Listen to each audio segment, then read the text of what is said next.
A single spark can consume a life or ignite a destiny. In the shadow of Detroit's broken promise, Malik Carter, a 15-year-old boy burdened by poverty and his sister's illness, loses his entire world to a relentless apartment fire. But from the ashes, a new ambition rises.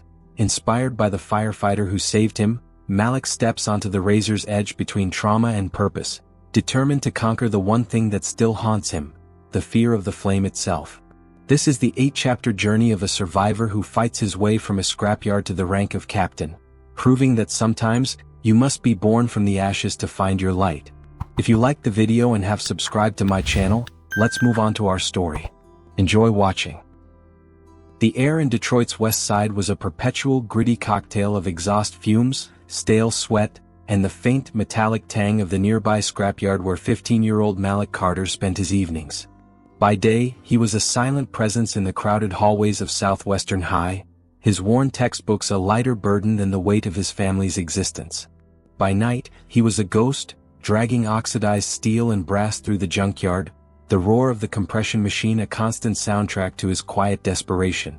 Malik's world was a cramped third-floor apartment in a tenement building that smelled permanently of old cooking grease and mildew. His mother, Rosa, was the true architect of their survival, her hands perpetually rough from cleaning offices downtown, her spirit never broken despite the endless struggle. Then there was Lila, his little sister, whose persistent cough was the most terrifying sound in their lives. Lila was 9, with eyes too large and luminous for her frail body, and her chronic illness was the relentless, invisible tax on the Carter household.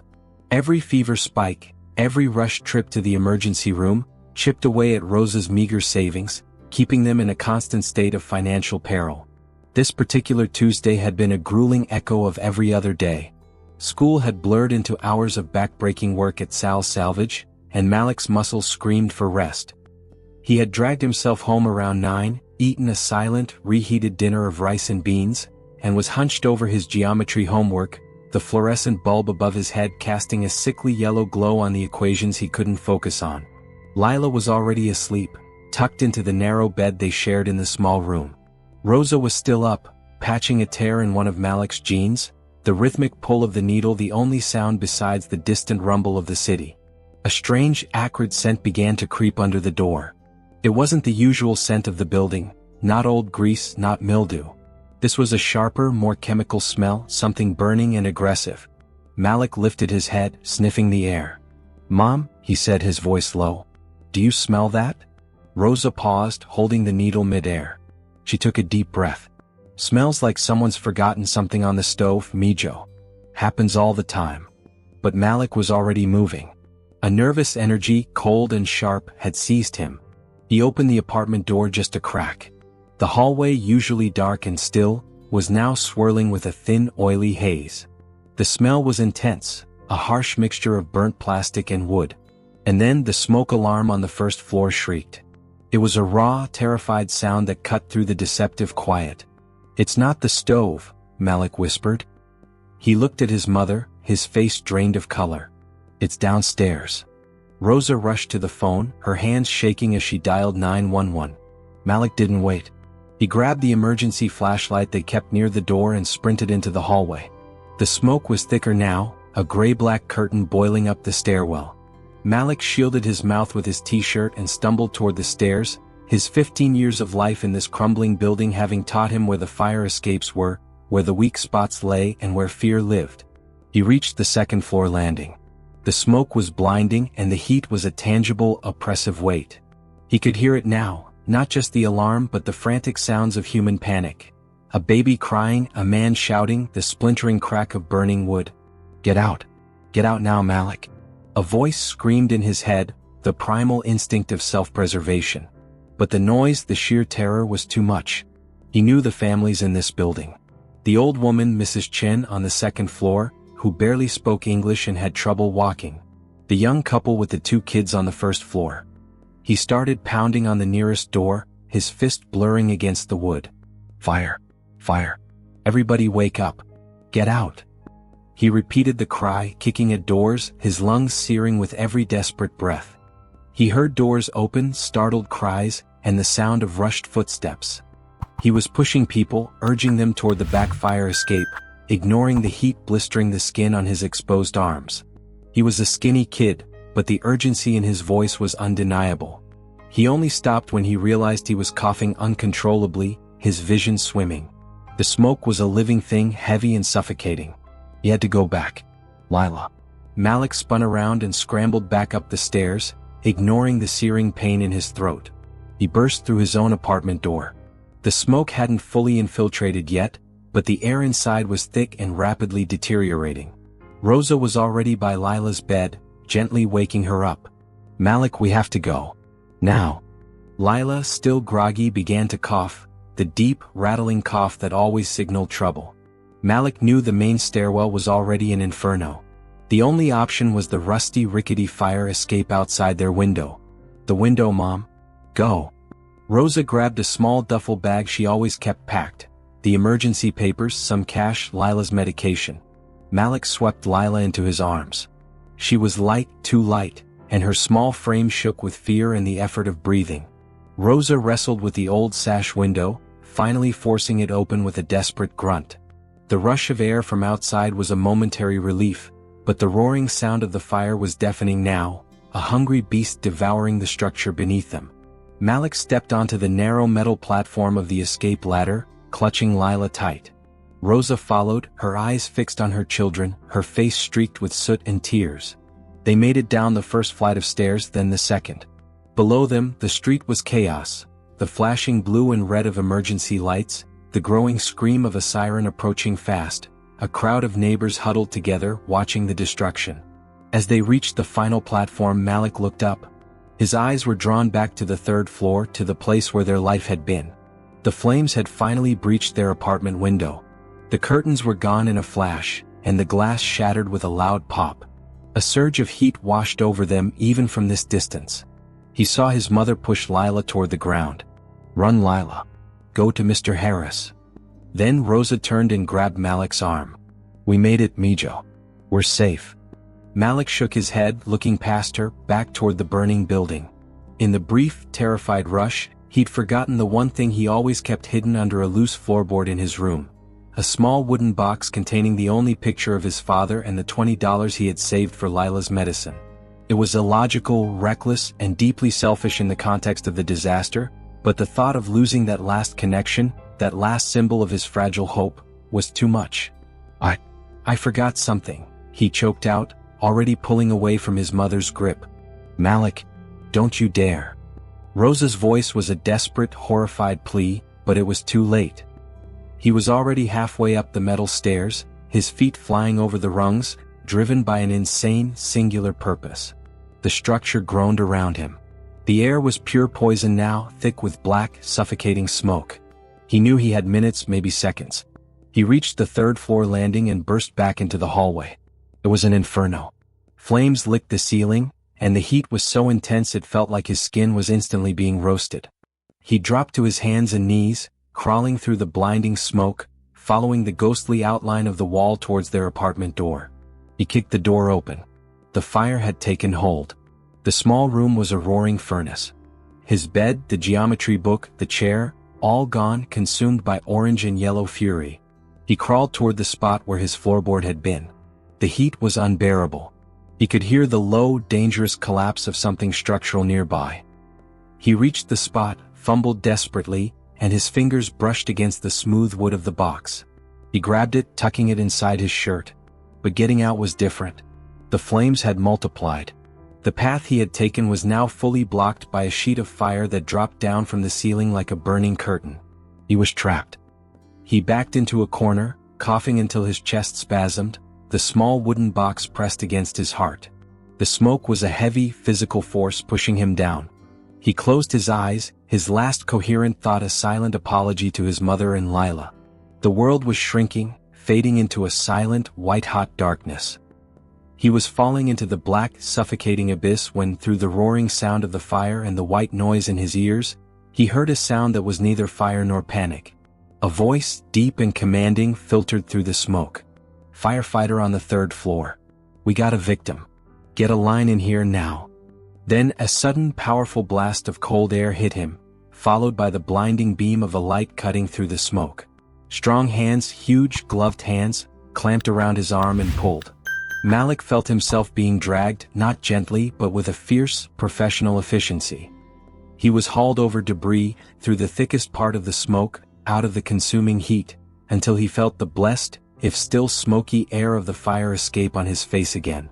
He collapsed onto the metal grating, gulping down air, his lungs burning, the world spinning in a vortex of red and black. He didn't see the face of the man who had pulled him out, only the heavy yellow coat, the dark helmet, and the powerful, unyielding presence. Malik Carter, a boy born into poverty, had just lost the last physical thing he called home. But as he lay gasping on the cold metal of the fire escape, clutching a small box to his chest, he didn't realize that the fire that had taken everything had also delivered the single incandescent spark that would redefine his life. The man in the heavy coat, Captain Jonathan Reed, stood over him, surveying the raging inferno with a steady gaze, already planning his next move, completely unaware of the profound impact he had just made on the young life at his feet. The world didn't smell like smoke forever. Slowly, painfully, the acrid, burnt air around Malik faded, replaced by the sterile, faintly metallic scent of the emergency room. He lay on a scratchy cot, an oxygen mask over his face, his lungs still protesting the poison they had inhaled. Beside him, in a chair that looked too large for her, sat Rosa, her face a map of exhaustion and relief. Lila, her breathing steadier now thanks to a quick nebulizer treatment, was sleeping soundly under a thin blanket. The apartment building was a ruin. Malik had seen it, a skeletal framework of charred wood and weeping plaster, before the ambulance sped them away. Their life, their meager possessions, the few photos, the worn furniture, all reduced to ash and rubble. The small wooden box he had risked his life for, containing his father's picture and the $20, was tucked securely into the waistband of his soot-stained jeans. It was the only tangible thing he possessed from his former life. A shadow fell over him. He looked up, his eyes focusing on the figure standing by his cot. It was the man from the fire. He was massive but not in a clumsy way. He wore a crisp, dark blue uniform that looked freshly pressed, contrasting sharply with the residual soot smeared on his powerful jawline. His face was stern, etched with deep lines of fatigue, but his eyes, a startling shade of pale blue, were intensely kind and watchful. This was Captain Jonathan Reed. Reed didn't speak immediately. He just watched Malik, a gesture that felt both appraising and genuinely concerned. "You're Malik, right?" Reed's voice was a low rumble, the kind that could cut through chaos. Malik nodded, pushing the oxygen mask away. His throat was raw, his voice a hoarse whisper. "Yes, sir." "You did a foolish, incredibly dangerous thing, son," Reed said, his tone flat, devoid of condemnation but heavy with warning. "Going back in for anything when the structure is compromised. That's how people die." Malik looked down at his hands, ashamed. "I know, Captain. I know," Reed cut him off gently. "You went back in. But what I want to know is what you did before you went back in." Rosa interjected, her voice tired but firm. "He woke up the whole third floor, Captain. He was kicking on doors, screaming fire. If he hadn't, Mrs. Chen wouldn't have made it out." Reed's pale blue eyes shifted back to Malik, and this time the look was different. It held a spark of respect. "Is that true, Malik?" I just heard the alarm. I knew people were asleep," Malik managed. "I had to." Captain Reed leaned in slightly, resting his large hands on the railing of the cot. "You saved lives tonight. People are alive because a 15-year-old kid decided to run towards the fire, not away from it." He paused, his gaze boring into Malik. "Then you decided to run back in. Why?" Malik hesitated, then pulled the wooden box out. "My father. And $20 for my sister's medicine. It was everything." Reed didn't laugh, didn't judge. He simply nodded, understanding the profound weight of those small, invaluable objects. "The fire takes everything," he murmured, almost to himself. "And sometimes all we have left is what we carry inside." After being released from the hospital, the Carters were placed in a temporary shelter, a crowded, loud gymnasium converted into a refuge for those displaced by the blaze. It was sterile and safe, a vast improvement over a burning building, but for Malik, it was just a more institutional form of despair. The days that followed were a blur of bureaucratic forms, donated clothes, and the suffocating feeling of charity.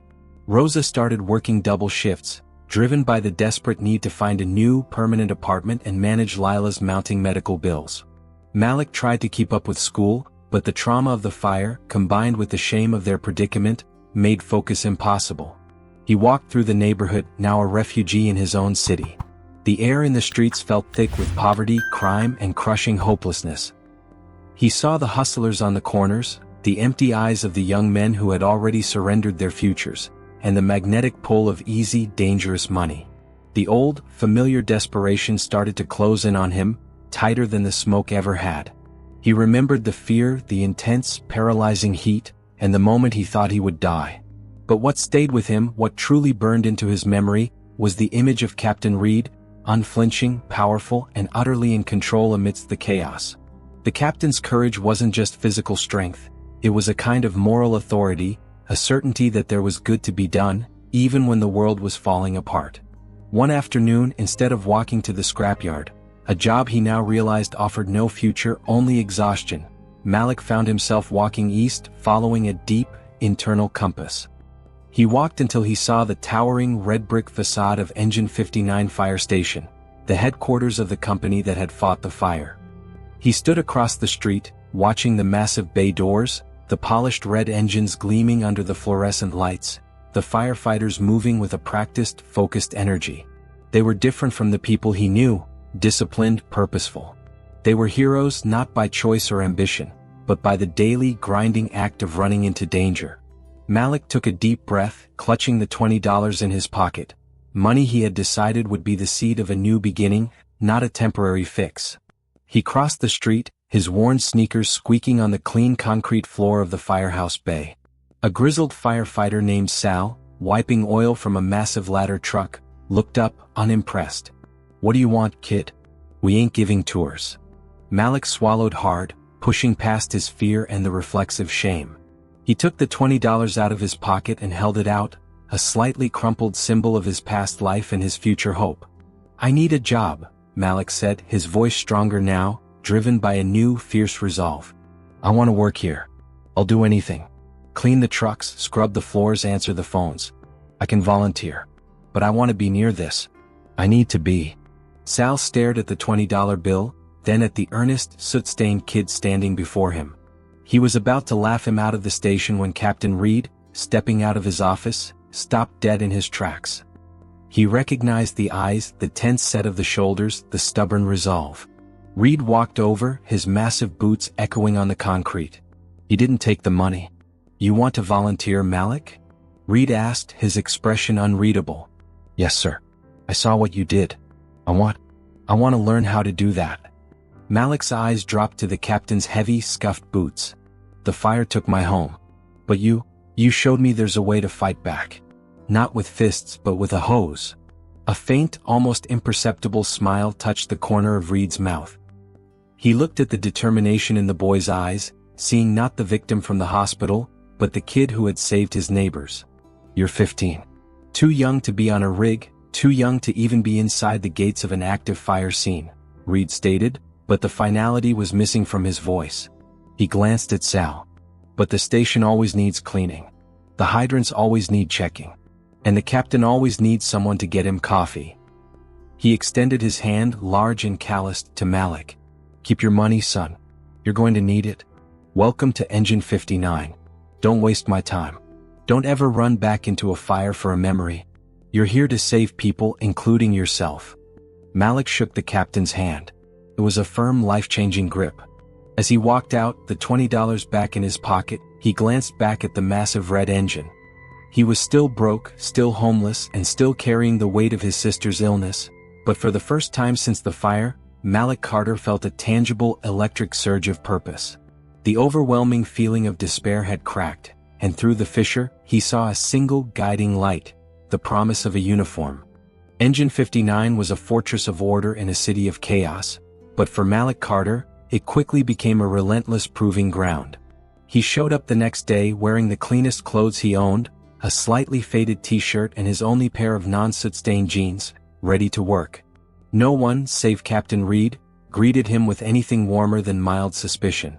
The crew, a tight-knit group of veteran firefighters, saw a skinny, quiet kid from the neighborhood, a potential distraction, a charity case. They didn't see a boy who had looked death in the face and decided to apprentice under its conquerors. Sal, the grizzled, mustachioed man from the day before, was designated his unofficial supervisor.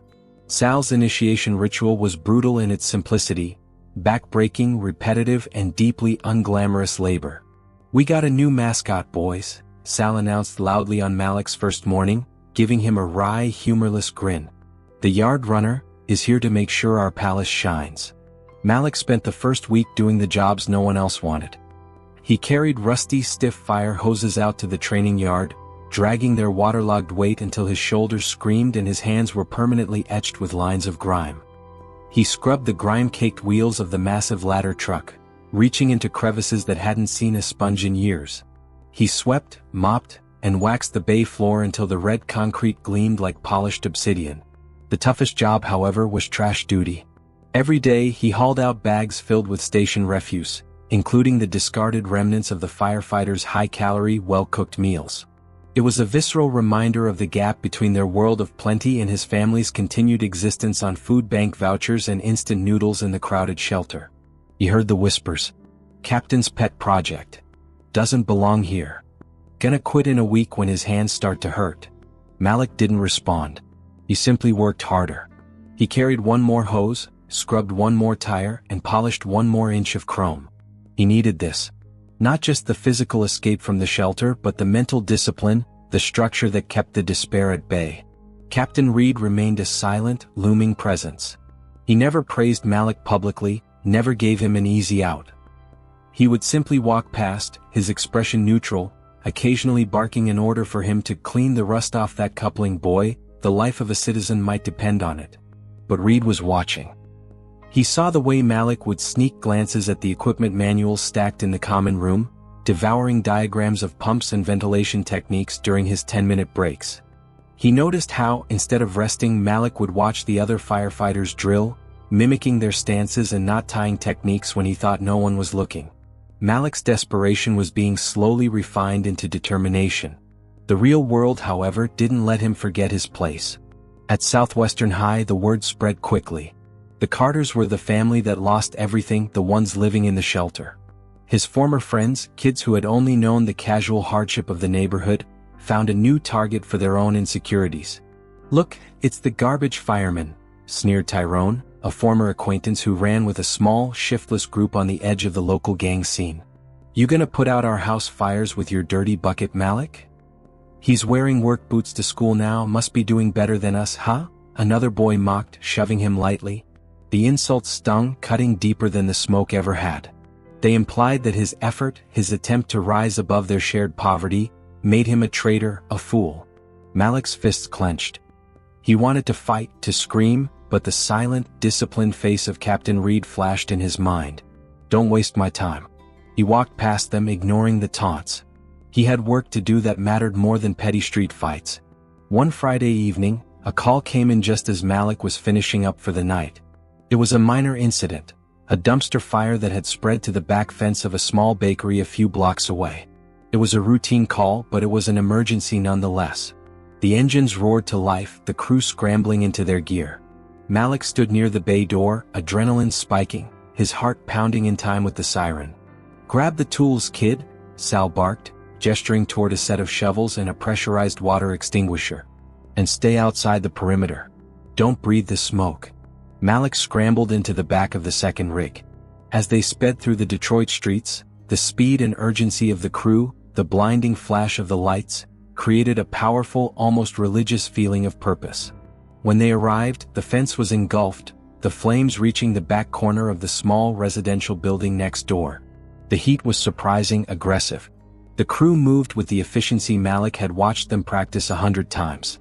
Captain Reed, directing the main line, noticed Malik standing near the street, holding the water extinguisher.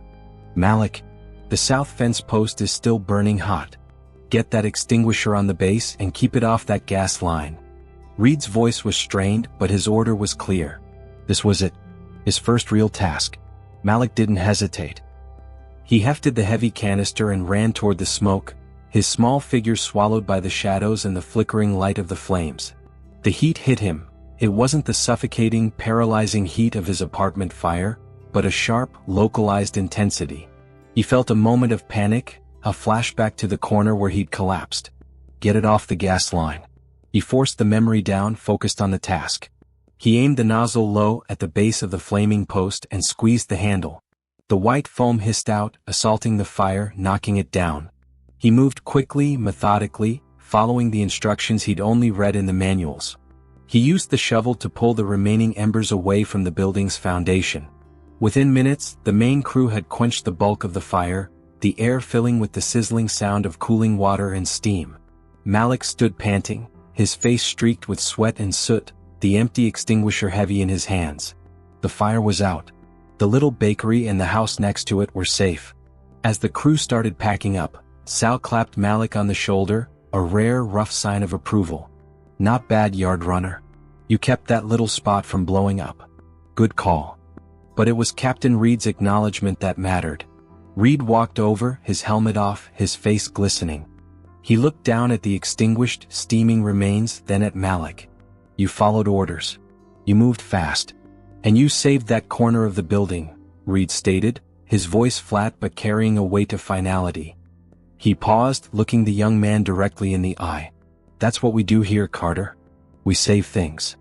In that moment, standing amid the smoke and the wreckage, the sense of accomplishment washed over Malik, clean and powerful. The fire that had taken his home had forced him to his knees, but the small, controlled fire he had just helped put out, the ashes and embers, had finally ignited something new and fierce inside him. It was a fire of purpose, a burning core of resolve that no taunt and no poverty could extinguish. He was no longer just Malik Carter, the victim. He was Malik Carter, a boy with a purpose, a volunteer at Engine 59. He was home. The small victory at the bakery fire solidified Malik's position at Engine 59, moving him from a silent utility boy to an acknowledged, if low-ranking, member of the family. He wasn't allowed on every call, but he was always at the station.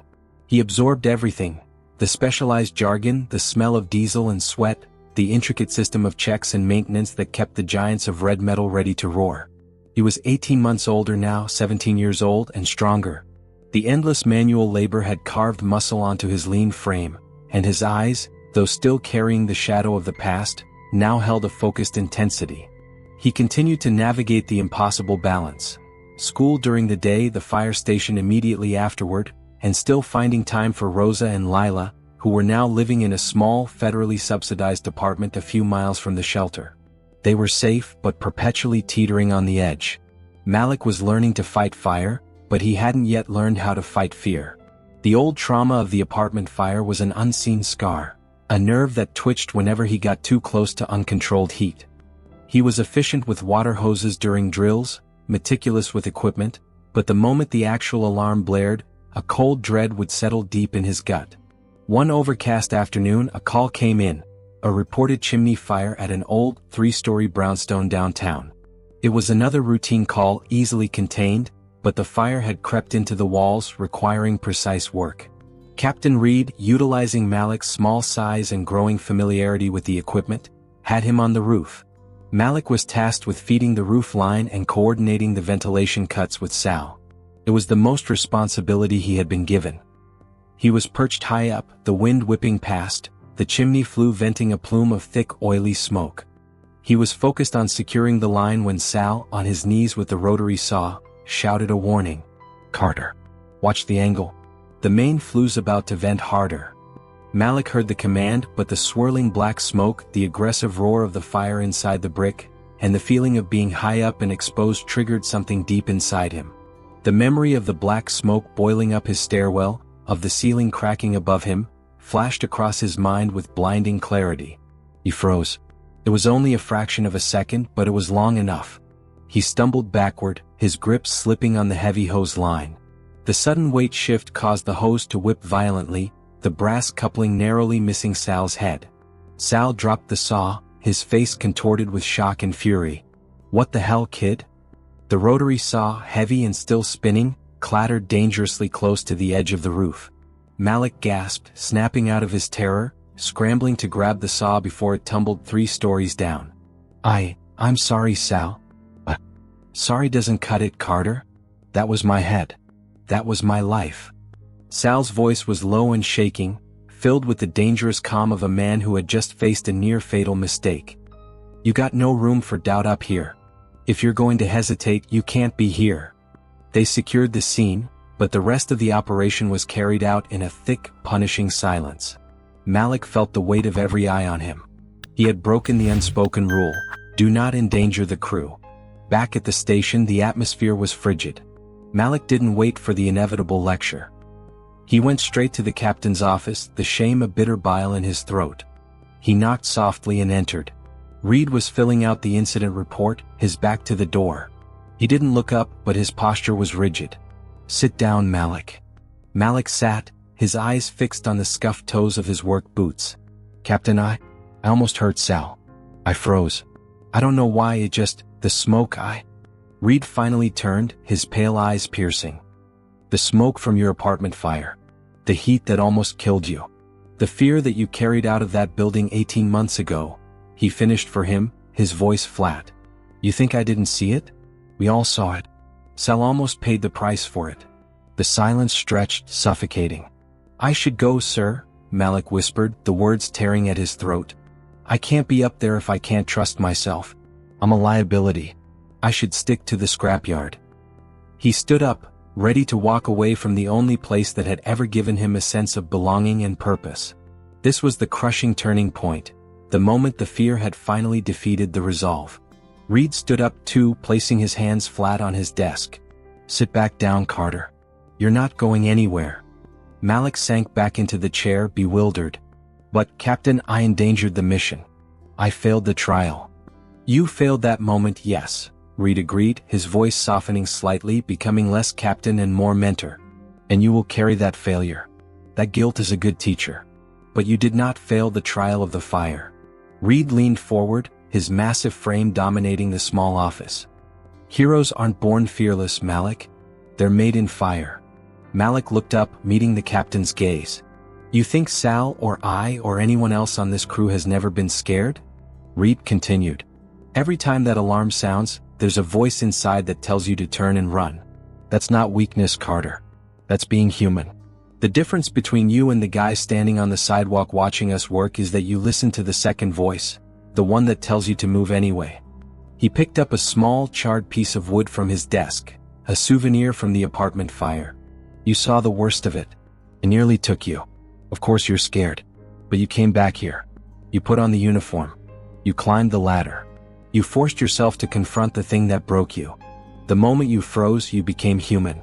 The moment you snapped out of it, grabbed the saw and secured the line, you became a firefighter," Reed concluded. "Your fear is your fuel, Malik. It reminds you what you're fighting against and who you're fighting for."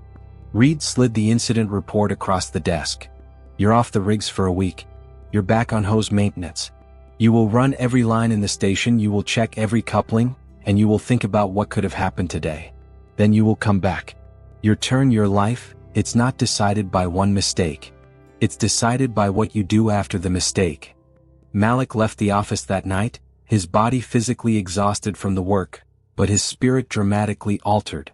The shame was still there, a hot coal in his stomach, but it was now tempered by a profound sense of relief and a renewed understanding.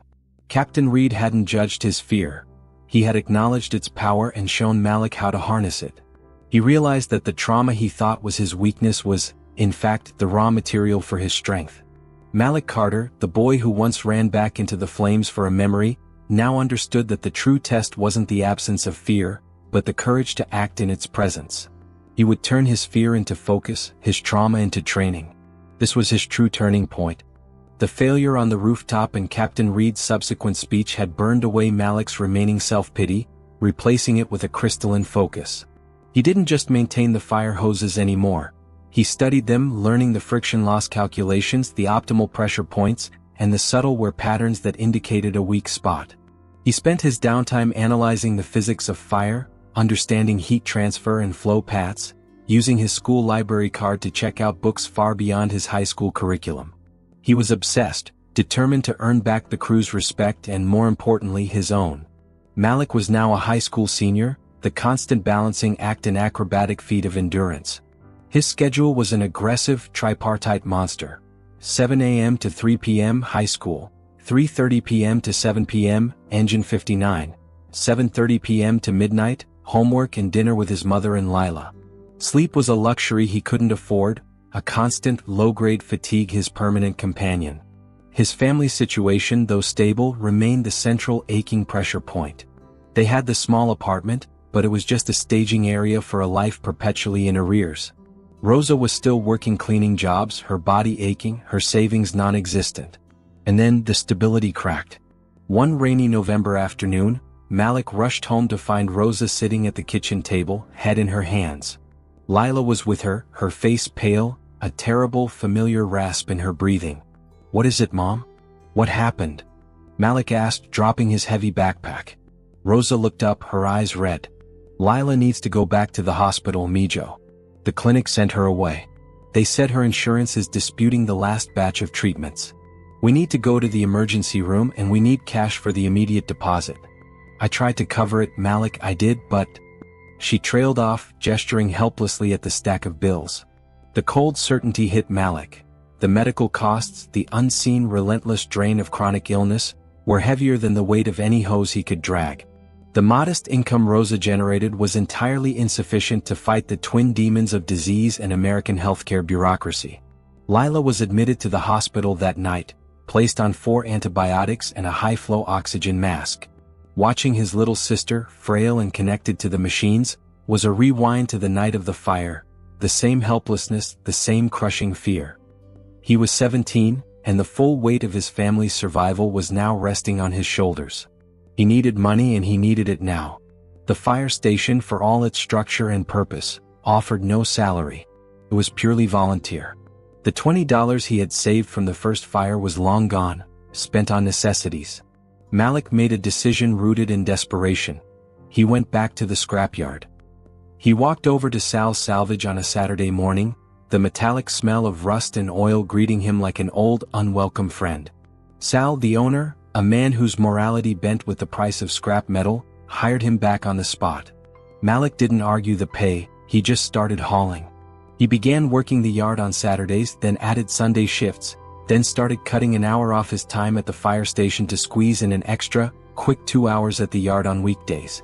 He was tearing himself apart, physically and mentally, trying to exist in 3 places at once: school, the noble world of service at Engine 59, and the gritty, necessary survival of the scrapyard.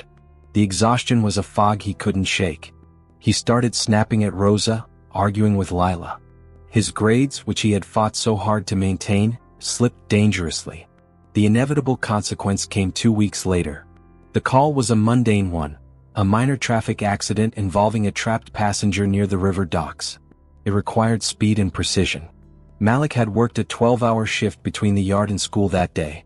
He collapsed onto the common room sofa at Engine 59, intending to rest his eyes for 10 minutes before the evening drill. The station was unusually quiet. Then the alarm blared. Loud, shrill, and urgent. Malik didn't move. He heard the roar of the engines starting, the clatter of the crew scrambling for their gear, the shouts of names. But the sound was distant, muffled, filtered through the thick curtain of his exhaustion. His body felt like lead, his mind an empty echo chamber. He was asleep. He woke 10 minutes later to the silence of the empty bay. The engine was gone. The crew was out. He had slept through the alarm. He missed the call. The shame was immediate, a cold plunge that shocked his system awake. He jumped up, adrenaline flushing the fatigue from his system, but it was too late. He had failed the most fundamental test, being ready when needed. The crew returned 30 minutes later, tired but successful. Captain Reed walked into the bay, pulling off his helmet, his face grim. He didn't shout. He didn't need to. The silent disappointment was far worse than any yelling. "Carter," he said, his voice quiet but heavy with authority. "My office. Now." Malik walked in, head bowed. "Captain, I'm so sorry. I fell asleep. I've been working other jobs. I didn't mean to." "I don't care about your intentions, Malik. I care about the consequences," Reed cut in, slamming his helmet onto his desk. "A trapped victim has minutes. We have seconds. You're a firefighter or you're not. There is no middle ground. Exhaustion is a weakness we can't afford, and divided loyalty is a danger to the entire crew. You missed the bell." Malik stood rigid, bracing himself for the dismissal he knew he deserved. He had betrayed the faith Reed had placed in him, proved Sal right. Why, Malik? Why the extra work? You were doing so well. Malik explained everything: Lila's hospitalization, the crushing medical debt, the return to the yard. The words tumbled out, raw and painful, a confession of his inability to manage the cruel demands of his life. Reed listened, his expression softening slightly but remaining firm. He knew poverty, he knew the desperation of Detroit. But he was a captain first. You're volunteering here to save lives, but you can't save anyone if you crash the rig because you haven't slept, or if you can't lift a tool because you've been hauling scrap for 12 hours, Reed stated, tapping the incident report. Your commitment is to the team. You broke that commitment. He didn't fire him. Instead, he gave him a punishment that was a lesson, not a dismissal. You are to spend the next 2 weeks with the engine maintenance chief. You will learn every single maintenance protocol. You will sign off on every pre-shift check. You missed the bell because you weren't prioritizing the team. Now your only priority is ensuring the team's readiness. You will be responsible for their operational integrity. More than that, Reed taught him to take ownership of his divided life. He helped Malik connect with a local nonprofit that specialized in finding funding for children's chronic illnesses, using the fire department's network to apply pressure where it was needed. He didn't just give Malik a fish, he showed him how to fish out of a different, cleaner pond. That night, Malik sat beside Lila in the hospital, his hand resting lightly on her small, feverish forehead. The room was dark, lit only by the monitor's soft green glow. He felt the exhaustion, the shame, and the renewed commitment battling inside him. He looked at his sleeping sister, then at the small, framed picture of his father that he had salvaged from the fire, now resting on the bedside table. One day, Lila, he whispered, a promise sealed in the sterile air of the hospital room. One day we're not going to be fighting just to keep the lights on. We'll have our own light. He knew he was still standing on the burn line, the razor's edge between survival and total consumption. But now he wasn't just surviving. He was learning how to fight the fire of his circumstances with the same methodical discipline he used at Engine 59. The next year and a half were the hardest, most demanding of Malik's life, a prolonged trial by exhaustion and study. Captain Reed's punishment, or rather his tailored mentorship, had worked. By being forced to guarantee the integrity of every tool and every rig, Malik had internalized the necessity of vigilance. He learned that the weight of responsibility was heavier than any scrap metal he'd hauled, and far more rewarding. He not only secured the outside funding for Lila's treatments, easing Rosa's constant terror, but he also graduated high school with respectable grades. He stopped going to the scrapyard entirely, pouring all his free energy into the station. He read the textbooks, practiced the ropes, and drilled the procedures until they were muscle memory. He was no longer just the kid washing the truck, he was the future of Engine 59. On his 18th birthday, Malik Carter walked into the testing center, his heart hammering a furious rhythm against his ribs. He sat for the rigorous physical agility tests and the exhaustive written examination, tests designed to weed out the weak, the complacent, and the uncommitted. He passed them all with flying colors, his years of labor at the yard and the station proving a supreme advantage. 2 months later the letter arrived. Official, stamped, and life-changing. Malik Carter was inducted into the Detroit Fire Department. The swearing-in ceremony was a blur of polished brass, crisp uniforms, and proud, teary-eyed families. Rosa and Lila sat in the front row, Rosa's face alight with a fierce, protective pride he had never seen before, and Lila, healthier, taller, clutching a small bouquet of cheap flowers. When he stood on stage, hand raised, the oath ringing in his ears, Malik felt a profound and almost overwhelming surge of emotion. He was no longer running from the fire that took his home, he was running toward the fires that threatened others. He was officially Detroit's youngest firefighter in the new class. His assignment? Engine 59. His home crew. The first few weeks in uniform were transformative. The worn volunteer boots were replaced by heavy, official gear, and the casual instruction was replaced by the high-stakes reality of the job. He was a probie, the rookie, and the hazing was constant but kind, a necessary pressure test for a profession that demanded unflinching trust. Sal, the grizzled veteran who had mocked him as the yard runner, was now his partner on the hose line. Sal had stopped calling him a mascot, he called him Carter. "Keep up, Carter," Sal would bark not unkindly during drills. The hose doesn't wait for your pity party. Malik's first official call was a house fire in a single-story ranch house. It was chaotic, loud, and blindingly hot. As he pulled the heavy attack line alongside Sal, pushing into the dark, smoky interior, the air became thick, the heat intense. He felt the familiar twitch of panic, the old trauma rising like bile. The ceiling's going to fall. You'll freeze. You'll hurt someone. He stopped for a fleeting moment, his breath catching. Then he heard Sal's voice, a steady anchor through the crackle and roar. Low and slow, Carter. Follow the heat, not the smoke. Communicate. The discipline took over. The training, the endless hours of manual repetition, kicked in. He remembered Reed's voice. Your fear is your fuel. He didn't fight the fear. He simply acknowledged it and put it in the back seat. He focused on the tasks, advancing the line, calling out debris, keeping low. They found a lost dog and extinguished the main blaze within minutes. It was a successful save, clean and precise. Back at the rig, stripped of his heavy gear and gulping water, Malik felt a different kind of burn. The adrenaline-fueled satisfaction of a job well done. He had faced the flames and emerged victorious, not because he was fearless, but because he was disciplined. Yet, despite his success, the internal battle persisted. Every high-stakes call brought that cold rush of fear, that fleeting moment of paralysis. He carried the trauma of that first department fire in the marrow of his bones. He knew he was a good firefighter, but he felt like an imposter who hadn't truly conquered his past. Captain Reed, now in his late 50s, was starting to show the wear and tear of a lifetime spent fighting fire. His movements were slower, his face more weathered, but his pale eyes were as sharp as ever. He had watched Malik's transformation with quiet pride. One evening after the shift change, Reed called Malik into the bay. He was holding something, an old, beautifully scuffed firefighter helmet, the leather battered, the paint chipped, the brass badge tarnished with the passage of time and heat. It was his. This is my first helmet, Carter, Reed said, his voice husky. Issued to me 32 years ago when I was a probie just like you. I've carried it into more hellholes than I can count. It saved my life more than once. Malik looked at the helmet, reverent. It felt like holding a piece of history, a relic of courage. The department issued you a new one today, Reed continued, placing the heavy leather helmet gently into Malik's hands. But you keep this one. It's got the history. It's got the weight of the work. Malik looked up, confused. Captain, I can't take this. It's yours. Reed smiled, a rare, genuine expression that cracked the stern mask he usually wore. You've earned your place in the fire, son, Reed said, laying a large, heavy hand on Malik's shoulder. I saw a scared kid who chose service over despair. You turned the worst night of your life into the best reason to live. That's what this job is.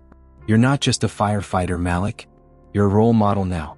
You're proof that what fire takes away, determination can build back stronger.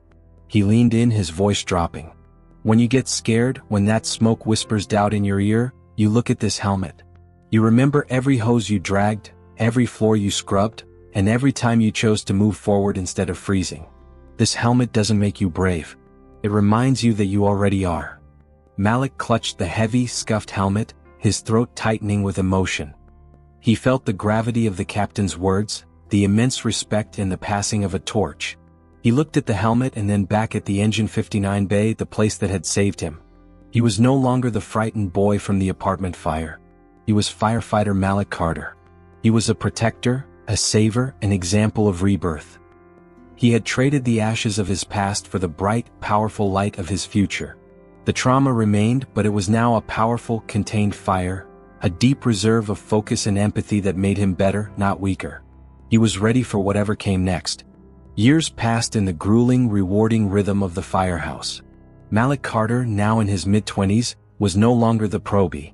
He had developed into a seasoned firefighter, known for his methodical approach, his calm under pressure, and a fierce, almost intuitive ability to anticipate the fire's behavior. The old leather helmet, Captain Reed's gift, sat proudly on the shelf in his locker, a silent reminder of the courage required to simply keep showing up. He had become a respected leader, often running point on operations under the watchful, if slowing eyes of Captain Reed.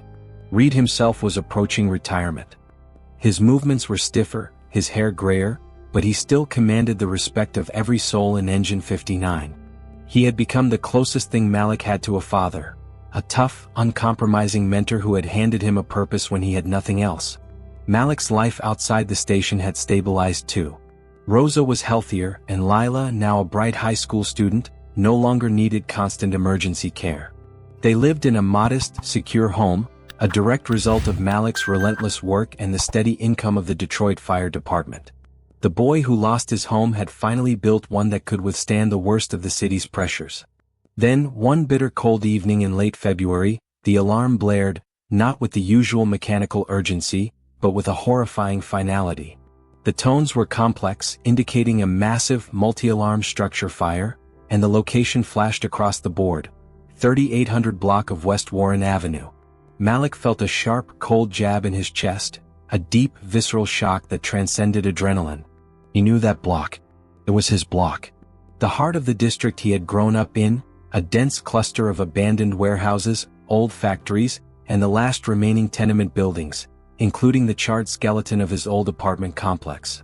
"This is a factory blaze, Engine 59, Reed's voice crackled over the intercom, his tone professional, betraying none of the underlying danger. "Fully involved. Industrial, lots of chemical risk. We roll immediately. Malik, you're on the attack line with Sal." The drive was a blur of flashing lights and piercing sirens. As they rounded the final corner, the night sky was no longer just dark. It was illuminated by a terrifying, churning orange glow. The scene that greeted them was apocalyptic. A massive, derelict former auto parts warehouse, a huge, multi-story brick behemoth, was fully engulfed. Flames were shooting hundreds of feet into the air, and the heat was radiating blocks away, powerful enough to scorch the skin. The air was thick with smoke, heavy with the toxic smell of burning chemicals, a stench far worse than the domestic fire that had consumed Malik's youth. The fire had returned to where it all began. Malik stared at the roaring inferno, a profound sense of déjà vu paralyzing him for a split second. The dread, the smoke, the screams, it was his trauma brought back to life, scaled up to an industrial nightmare.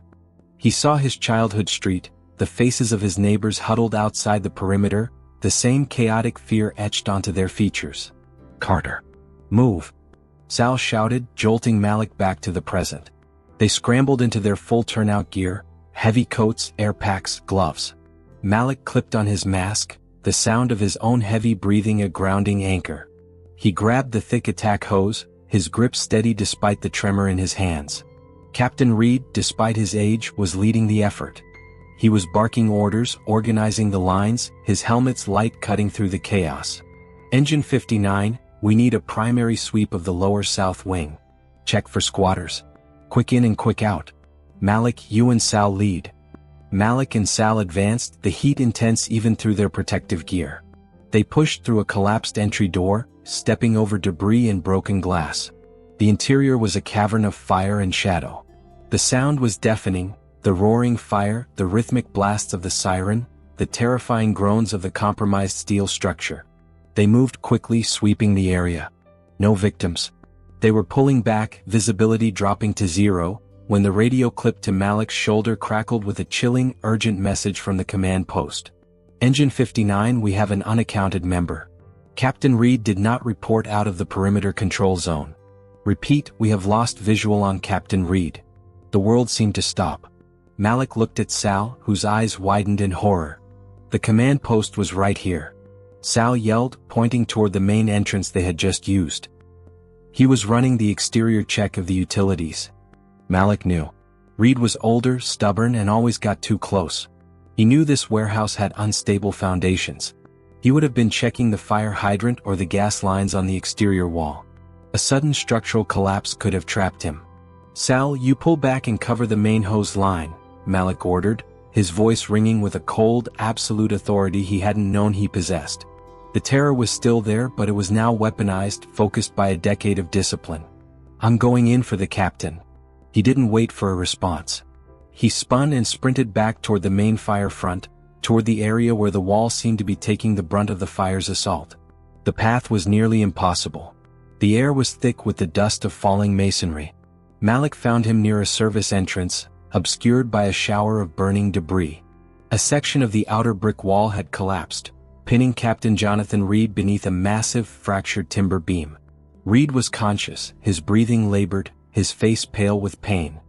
His helmet had rolled away and the pale blue eyes, the same eyes that had watched Malik emerge from the smoke years ago, stared up at him. "Malik," Reed gasped a single painful word. Don't risk it."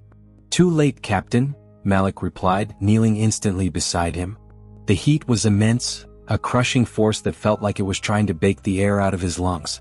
The fire was raging less than 10 feet away, and the beam was too heavy for a single person to lift. Malik scanned the area, his mind working with surgical clarity. He saw a few tools they had left behind, a hydraulic jack, a couple of shoring blocks. But the seconds were running out. The fire was advancing, licking at the edges of the collapsed section. He couldn't rely on brute strength. He needed a firefighter's precision. He found the hydraulic jack, dragging its heavy weight toward the beam. He positioned it quickly, his movements precise and economical. As he began to pump, lifting the massive timber inch by agonizing inch, the sound of the fire around them intensified, a furious, hungry roar. This is the fire that takes everything. The old trauma tried to seize him, whispering that this was his fate, that they were both going to be consumed. But Malik looked down at Reed, the man who had pulled him from the smoke, the man who had taught him how to live with purpose. This wasn't about the past. This was about the present.